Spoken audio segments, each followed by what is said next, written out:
ภาวนาเด้อพุทโธพุทโธมันเทศฟังกันเนี่ยอัน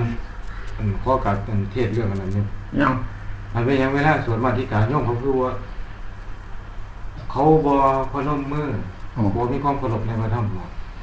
ก็บอกเขาบอกเป็นบ่ครับก็บอกเขาบอกเป็นสมองบอกแล้วเขาบ่เคยเฮ็ดบ่เฮ็ดกับจ้างก็เลยเขาประมาทลำบากตัวเคารพธรรมคำสอนพระพุทธเจ้ามาธิการเป็นธรรมสั้นสูงเหมือนต้นยอดแนวยอดธรรมเนี่ยกุศลธรรมมากคือกุศลนี่แล้วกุศลคือบาปถึงตัวคนเฮ็ดจังซั่นตัวคนบอกอันบ่เป็นบาปเป็นกรรมคือกลางๆแต่พยะตัดตาธรรมแล้วเคารพแต่แนว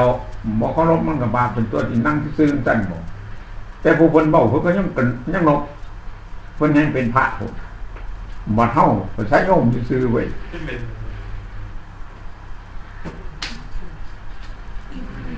ต้องเคารพบ่เคารพบ่ได้มันบ่ถือเพราะว่าธรรมคำสอนของพระพุทธเจ้าเป็นของสูงมันของต่ำควรเคารพกราบไหว้มันเป็นของอยู่ต่ำกว่านั้นพากันเคารพนั่งก็นั่งเคารพแต่ผู้เพิ่นสวดเพิ่นกันนบอยู่นั่นดิเฮ็ดจังได๋แต่เพิ่นแห่งอยู่สูงกว่าเฮาเพิ่นก็ยังเคารพธรรมนี่ยังสูงกว่าพระธรรมที่มีพระพุทธเจ้าเคารพธรรมพระสงฆ์ก็เคารพธรรม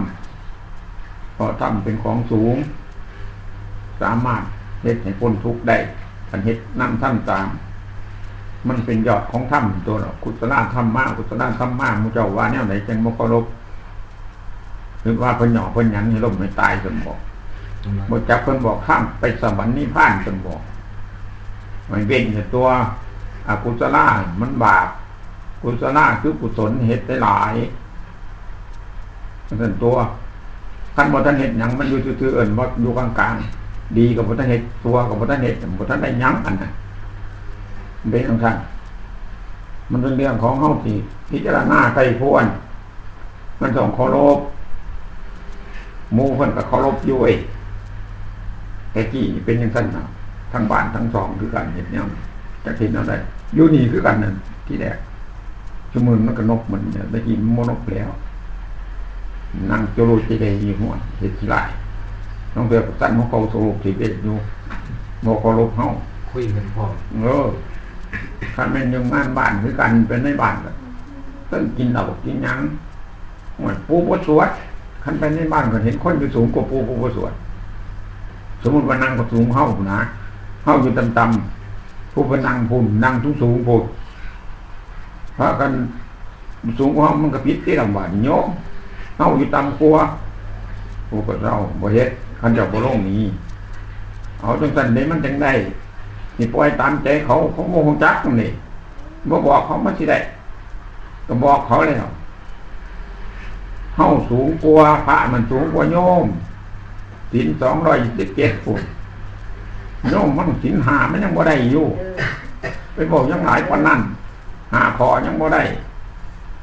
สิสูงปานนั้นซั่นบ่สิอยู่ยังสูงแท้ก็บอกเขาลงแต่บ่ลงบ่ถึงได้เฮาแสดงธรรมให้ผู้ที่อยู่สูงกว่าก็สิถึกซั่นบ่ก็ผิดเป็นตัวเฮาต้องเคารพเฮาถืออาวุธเฮาบ่แสดงนั่นนี่ผิดกฎมันก็ต้องจังซั่นต้องพิจารณาใครควรมันบ่ถือเฮ็ดบ่ได้เห็นบ่ถือคันเขาบ่เคารพก็เฮ็ดบ่ได้มันผิดกฎมันมีจังซั่นน่ะเบียดคนวางไว้จังซั่นก็บ่เป็นเงินตัวเฮาก็ยกใส่แบบใส่แผนมันเขาเจ้าคือว่าส่วนในผีมันบ่แม่นสวดให้ผีแต่สวดให้คนนี่สวดให้ผีจังได๋ผีมันตายแล้วมีแต่ไปเผาไฟทิ่มสวดให้เฮาบ่ทันได้ตายให้ฮู้จักมันเป็นจังซี่เฮาบ่ทันตายก็สิตายจังซี่เบิ่งเจ้าของตัวบาดนี่สังขารบ่เที่ยงหนออุปทวะยตัมมิโนมีสัพพะวามเกิดขึ้นแล้วย่อมดับไปเป็นธรรมดาของมันอย่างนั้นเองอุปจิตตวะคันบังเกิดเป็นรูปเป็นกายเป็นหญิงเป็นชายแล้วนิรุตสันติย่อมดับไปเตตังมุปะโมสุโขความที่ระงับหลับเสียซึ่งสังขารทั้งหลายเหล่านั้นแล้ว เป็นความสุขก็ยิ่งความสุขทั้งปวงตัวสัพเพสัตตานวสัตว์ทั้งหลายมรันติจัสัตติตายเดี๋ยวนี้มะลิงสุจัมิสเนสัตติตายนับไปในรวยที่จะตายต่อไปข้างหน้านั้นก็มีตเถวหังมลิสามิตัวของเราก็จะตายดับไปเหมือนกันเช่นนั้นแหละนัตถิเมตสังคโยความสงสัยในความตายมันมีแก่เราเราไม่ได้สงสัยในความตายนั้นแล้วเหตุนั้นพวกเราทั้งหลายจงรีบเร่งขนขวยก่อสร้างการกุศลสวดมนต์ไหว้พระบำเพ็ญทานศีลภาวนาเอาไว้เป็นที่พึ่งของตนเสียให้ได้ในเมื่อเรายังมีชีวิตอยู่นี่เถิดอย่าทันให้ความตายมาถึงเข้าถ้าความตายมาถึงเข้าแล้วพวกเราจะเสียที่จะได้มาบังเกิดเป็นมนุษย์พบพระพุทธศาสนานี้ทีเดียวยังกายโยอันว่ากายนี้นันจิรังวัตตะไม่นานเนาะเปตวิญญาโนมีวิญญาณไปปราดแล้วสุดโทเป็นของตุนเปล่าที่เทสติย่อมนอนทับปะทวิงขึ้นแผ่นดินนิรัตถังมะคลิงคลังเปรียบปรุจลังก่อนคุณอันผู้ไม่มีประโยชน์เป็นแค่พรก็พ้นเบาพ้นบ่ให้ฟังจังสันเฮาสิเป็นจังสันผู้คนตายก็เป็นแนวนั้นเฮาก็สิเป็นแนวนั้นให้เบิ่งเจ้าของน้อมเจ้าของผู้ท่านได้ระบบบุญถึงตัวบาทนี่เพิ่นว่าให้เฮ็ดเกิดมาพบพระพุทธศาสนาอย่าเสียที่ในเฮ็ดระบบบุญกุศลนั่นทบทวนเบิ่งคันมันบ่ทันมีก็เฝ้าเฮ็ดมันสิตายก่อนกันตายแล้วมันบ่ได้มันเฮ็ดบ่ได้คนตายถ้ากินแต่คนเป็นทอนบาทบ่เห็นบ่โจกุจิตไปให้เวียนมันถ้าเอาน้ำเมาน่ะมันเฮ็ดบ่ได้มันตายแล้วแต่บ่ตายน่ะบ่เฝ้าเฮ็ดเป็นเปรตแนวบ้านมากวนเนี่ยกวนพี่กวนน้องจังซั่นตัวของคนมีบุญมันบ่มากวนเด้ตายแล้วไปสวรรค์เนี่ยคันบ่เฮ็ดไว้บ่ได้ไปเด้ทำดีได้ดีทำชั่วได้ชั่วคนน่ะผู้อื่นเฮ็ดให้บ่ได้เฮ็ดเอาไผเอามันคือกินข้าวคือหันใจแทนกันบ่ได้กินแทนกันบ่ได้เนี่ยแต่เจ้าสิอยากเจ้าบ่อยากเรื่องของเจ้าบอกได้อยู่ผู้บอกแต่มันบ่กินมันก็เรื่องของมันจังซั่นตัวอันนี้คือการบุญบาปเฮาก็บอกอยู่แต่มันบ่ฟังก็เรื่องของเจ้ามักบาปเฮ็ดเอาไปบัดเจ้าตายโหนเจ้าเห็นทุกข์เห็นโทษมันบาดจังสิเลยโอ้ยจะเรื่องกูฟังก้มเพิ่นซะจนตัวบัดเพิ่นตกทุกข์พุ่นคันกูเฮ็ดจังซั่นกูก็สิบ่มาอยู่จังซี่เพราะนั้นแล้วซอยบ่ได้แต่ซอยบ่ล่ะมันบ่นำบ่มันไปโดนแบบบ้านมันเป็นจังซั่นตัวสิเฮ็ดเอายามใดยามเฮ็ดได้นี่ก็เฮ็ดบ่เลือกว่าน้อยว่าใหญ่ว่าเฒ่าว่าแก่ตายนั่นบ่แม่นเด็กน้อยมันบ่ตายเลยอยู่ในท้องมันก็ตายออกมามันก็ตายผู้เฒ่าว่าสิตายก็บ่แม่นผู้หนุ่มก็ตายก่อนจังซั่นเฮาสิอ้างว่าเฮายังหนุ่มอยู่บ่ได้เฮ็ดกับบุญให้แต่ผู้เฒ่าเฮ็ดซะเพิ่นสิตายบ่จะไปเว้าได้แนว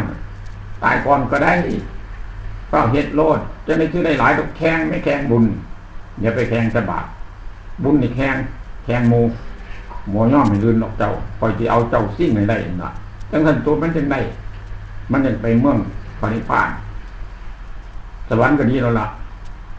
มันสิบ่ยากคือนี่แต่ว่ามันตายคือกันหมดบุญมาเฮ็ดใหม่บ่มันแล้วคือนิพพานบ่ระงับกิเลสกองทุกข์บ่มีทุกข์เลยกันไปฮอดพุ่นบ่เกิดอีกบ่แก่บ่เก็บบ่ตายบ่มีร้อนบ่มีหนาวบ่มีหิวเมื่อยก็บ่เป็นมันสบายก่อนผมมันทางไปบ่ได้เพราะเฮาบ่พร้อมเฮายังห่วงโลกอยู่ก่อนไปบ่ได้คือนอนอันนั้นคือนอนอันนี้หักนั่นสั่งนี่อยู่หั่นความหักก็เป็นทุกข์ความสั่งก็เป็นทุกข์มีแต่ทุกข์หมดโลกอันนี้เพิ่นยังกองทุกข์รูปเป็นทุกข์เวทนาก็ทุกข์สัญญาทุกข์สังขารก็ทุกข์วิญญาณก็ทุกข์มีแต่แนวทุกข์เฮาบ่พิจารณาว่ามันบ่ทุกข์ได้หยังคันอยู่ดีไม่แห้งกินข้าวแซ่บนอนหลับเพิ่นว่าเพิ่นบ่ทุกข์เพิ่นว่าคักมันบ่คักจักเทื่อปูว่าน่ะจังได้อยู่ก็ทุกข์วัดนั่งมันก็ทุกข์นอนมันก็เจ็บตอนนี่ทุกข์บ่เจ้าหวานสิบ่ทุกข์บ่นั่งนอนก็ทุกข์เจ้านอนมึงโนดนคันจะบ่พลิกไปหันมานี่บ่ได้อีกยืนคือกันยืนในรถก็ทุกข์ย่างในรถก็ทุกข์แน่มันสิทุกข์บ่ไหนบาดกินก็ทุกข์บาดนี่บ่กินก็ทุกข์นั่นมองไหนสิทุกข์ในโลกอันนี้สมมุติคันบ่กินมันพยาแน่คันกินก็ทุกข์บาดหมดมันสิได้กินโลด หามาเทียสิไปกินไปเฮ็ดไปสร้างขึ้นมาเทียสิเป็นแนวกินใส่ปากใส่ท้องกินบ่ถึงปากกระทุกอีกแล้วว่าเผ็ดว่าเช่นว่าจางแนวนั้นแนวนี้ว่าขมว่าหยังไปแน่มันสิสุกอยู่หม่องใดบ้านถามเจ้าของนี่เตือนได้ติอันไหนมันสุกมันบ่มีโลกนี้บ่มีวันสุกโลกนี้บ่เที่ยงโลกนี้เป็นทุกข์โลกนี้บ่มีไผเป็นเจ้าของบ่มีโลกอันนี้เป็นของว่างไผบ่มีผู้ที่มายึดว่าของเขาของเฮามีแต่เฮาหลงผิดคิดว่าของโตซื่อๆร่างกายก็ว่าของโตสิ่งของก็ว่าของโตลูกเต้าหลานก็ว่าของโตแก่เพิ่นเอามันจะใส่ยังมาของเจ้าของก็ถามเจ้าของภาวนาเป็นตัวโอปนัญิโกน้อมมาใส่ตัวเองเบิ่งคันว่าของเฮาอยู่ในกายเฮาเพิ่นเอาหยังไม่เฮ็ดมันประกอบดินน้ำไฟลมอากาศวิญญาณอยู่นี่เราถามเมืองบ้านเอาดินเฮามันจะใส่กันมาของเจ้ามันใส่ดินถามเจ้าของมึงที่หรอกมันสิเว้าได้บ่ของมันบ่ได้เฮ็ดกี่ดินน่ะเกิดขึ้นมาเราเห็นอยู่เรื่องกี่ดินเนี่ยคันว่าโตเอามาใส่ตินี่มาอยู่หยังมันนี่บ่เฮ็ดไว้ไปอยู่ของโตผลก็ว่าของโตมาอยู่อย่างนี้ท่านตัวน่ะมันของโตจังได๋บ่ได้เอามานํบัดมาอยู่อยู่น้ำเพิ่นว่าของโตคือเฮือนจังซี่แหละเอามาอยู่กับว่าเฮือนเฮาจังต้องแท้ผู้อื่นบ่เฮ็ดไว้เพราะว่าของโตจังซั่นน่ะมันเป็นแนวนั้นนี่คือกันธรรมชาติของมันธาตุขันธ์คือดินน้ำไฟลมอากาศวิญญาณร่วมอยู่นี่ธาตุทั้ง6เราสมมุติเรียกขานบ้านคือมันซื่อๆดอกแต่มันของไฟบัดมันแตกนั่นมันจังฮู้จักบัดมันตายนั่นน่ะเห็นอีกบ่ว่าของเจ้ายังบ่รูปน่ะผู้จังสันมีอีกบ่ทั้งท่านเนี่ยเพิ่นว่ามันบ่มีโตมีตนบัดมันตายเนี่ยมันบ่เห็นมันไปไสบาดขึ้นไปอยู่ดินส่วนเป็นดินน่ะบัดเฮาตายเป็นขี้ฝุ่นเป็นดินม้วนเป็นน้ำมันก็ออกไปแล้วถือก้อนไอ้น่ะเฮ้ยไปเป็นน้ำพุ่นเนี่ยอันเป็นลมคือกันมันบ่มีร่างกายมันก็ไปอยู่ในมุมลมคือเก่าความร้อนคือกันมันก็ออกไปอยู่ในมุมมันพุ่นเนี่ยเราสิอยู่ไสบาดโตเจ้าที่มีอีหยังบาดเจ้าว่าเจ้ามีนั่นมีนี่มันบ่มีนี่ใจบ่มีตัวตนให้เข้าใจว่าใจมีตัวตนผู้รู้น่ะตายนั่นบ่มีผู้รู้บาดร่างกายเฮาคือเฮานอนหลับน่ะบ่ทันตายก็ยากดอกจะนอนหลับเบิ่งแน่มันสิฮู้จักหยังบ่ซื่อๆอยู่นั่นแหละกายอันนั้นเจ้าฝันนั่นก็ไปบ่อื่นพุ่นจิตใจไปพุ่นเราบ่ฮู้จักกว่านี่กายนั่นน่ะบ่ฮู้จักว่าตัวนอนได้ซื่อๆอยู่น่ะจังซั่นแล้วมันฮู้จักหยังกายจิตใจเฮามันอยู่ในนี่ในกายมันเอาฮู้อันนั้นอันนี้เท่านั้นแต่มันกินบ่เป็นในใจกินบ่เป็นยืนเดินนั่งนอนบ่เป็นใจน่ะฮู้ซื่อๆนี่คันบ่มีใจในกายดอกเพิ่นเอิ้นคนตายเอาไว้ก็บ่เก็บเฮ็ดจังได๋ก็บ่เป็นหยังเพราะบ่มีใจอยู่คันใจอยู่เราฮู้จักเราเจ็บปวดหิวร้อนหนาวคันใจออกไปเราซื่อๆอยู่ว่างจากความหมายโหดบ่จักจังซั่นตัวที่ว่าของโตจังได๋ใจมันบ่มีโตให้ฮู้จักใจบ่มีโตใจบ่กินใจบ่ทายบ่ร้อนบ่หนาวบ่สกปรกบ่เน่าบ่เหม็นฆ่าก็บ่ตายมันบ่มีโตมันเป็นจังซั่นแล้วหมู่เจ้าว่ามันสิแล้วว่าตายได้หรอแล้วบ่แม่นนี่มันบ่ได้ฆ่ามันได้ใจฆ่าก็ฆ่าตายพุ่นระบาดซ้ำเฮาก็สมมุติเฮาฆ่าน่ะฆ่าร่างกายเจ้าของฆ่าตัวเองกระบาดแบบบ่ของโตตัวไปฆ่าบ่มันถือกับพ่อแม่ผู้ฝันให้ฮู้ว่านี่มะม่วนของพ่อซักของแม่ซักร่างกายแต่ละคนมันเป็นของเฮาพ่อแม่เพิ่นเฮ็ดให้เฮาสมมุติคือเพิ่นสิเฮือนให้เฮาอยู่ว่าซั่นซะเพิ่นปั่นเฮือนให้เพิ่นแปลงให้ผู้นี้ให้ผู้นั้นผู้นี้ปันนี้ให้ผู้นี้จังซี่น่ะมันบ่เป็นของเฮาในบาดเฮาบ่ได้เฮ็ดมานี่มันเป็นพ่อเป็นแม่ผมเฮ็ดไว้ให้แต่งมาให้มันอยู่ซื่อๆจังซั่นตัวมันจังคือมันสิว่าของตัวไปขาดทิ้งบาปแนวขาดพ่อขาแม่ได้บาปมันเป็นมุ่นพ่อมุ่นแม่บ่เคารพพ่อแม่ของพ่อของแม่คันเฮารักษาร่างกายเฮาคือรักษาพ่อกับแม่เฮาถ้าเพิ่นเฮ็ดดีทำดีก็คือพาเพิ่นเฮ็ดความดีในนี่ในร่างกายเอามุ่นเพิ่นมาเฮ็ดมันของเฮาบ่มีหยังมีแต่ใจคือมาอยู่นี่จังซี่นะคันสมมุติเฮามีลูกมีเต้าหวานเฮา ผู้หนักของเฮาจังสิเอาแฟนให้ลูกคือกันนั่นเห็นเพื่อนเห็นท่าให้ลูกอยู่ก็เลยให้เขาอย่างที่ดอกแนวมันที่มาแต่ใส่โตว่าเป็นเจ้าของไว้มันเปลี่ยนกันซื่ออย่าไปคึกว่าของเฮาบ่มีของเฮาจังแนวเงินทองเขาของบาทในกระตังให้หน้าเจ้าก็สิได้ไปใส่ที่ดินที่ของเจ้าสมบ่เพิ่นสมมุติแบ่งให้เจ้าใส่ซื่อนี่อายุมองนี่เลยกินมองนี่เท่านั้นตัวเราบัดเพิ่นสิเอาไว้มันสิได้บ่เจ้าจังซั่นแนวสิว่าของโตสมบ่เงินสร้างบ้านซองคือกันให้จะไปนำได้ตายแล้วมันเอาไปบ่ได้ติโตมันบ่มีใจจังซั่นดอกครับกันพยายามคิดเบิ่งกูจะเอาไปหยังกูสิได้อีหยังกูมาเบิ่งซื่อๆนี่มาเบิ่งโลกมันเฮ็ดจังได๋ให้เบิ่งร่างกายเพิ่นรูปพระธรรมเด้พระเจ้าว่าบ่แม่นเฮาเป็นเขาเด้รูปพระธรรมนามพระธรรมพระธรรมนี่ล่ะเพิ่นสิสอนเฮาร่างกายสอนใจนั่นแหละผู้นั้นน่ะเป็นพระธรรม